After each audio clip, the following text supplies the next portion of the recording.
السلام علیکم، میں ہوں قاسم علی جاوید پبلشرز بولتی کتابوں کے پلیٹ فارم سے آپ کو خوش آمدید کہتا ہوں۔ آج کا ہمارا سبق ہے زینہ اردو درجہ دوم کا سبق نمبر 8، ہر ایک کی ہے شان نرالی۔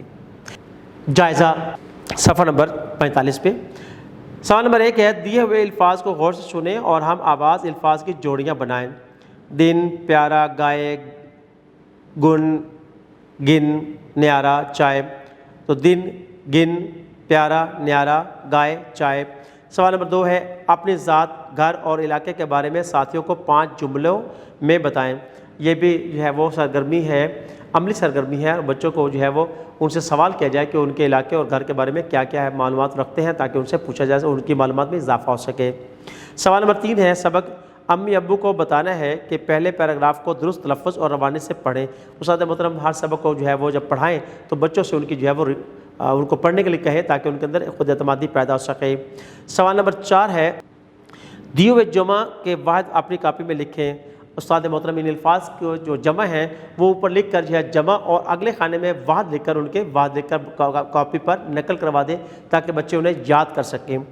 سوال نمبر 5 ہے، دیے ہوئے جملے درست حروف جار لگا کر مکمل کریں۔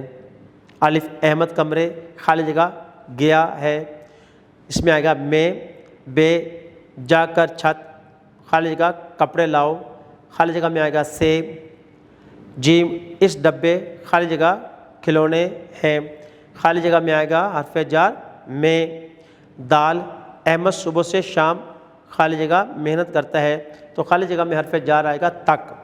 سوال نمبر 6 ہے، سردی کے موسم کی خاص اہمیت کیا ہے؟ 5 جملے اپنی کاپی میں لکھیں۔ استاد محترم سردی کے موسم کے بارے میں 5 جملے بورڈ پر لکھ کر بچوں کو کاپی میں نقل کروائیں تاکہ وہ بچے اس کو بار بار پڑھیں اور ان کی معلومات میں اضافہ ہو سکے۔ سوال نمبر 7 ہے، اگر آپ کو کسی میلے میں جانے کا موقع ملے تو آپ وہاں جا کر کیسے لطف اندوز ہوں گے؟ 7 جملے اپنی کاپی میں لکھیں۔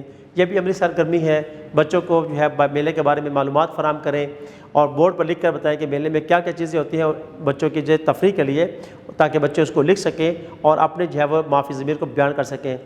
ویڈیو دیکھنے کا بہت بہت شکریہ، اپنا بہت سارا خیال رکھیں، جڑے رہیں بولتی کتابوں کے ساتھ۔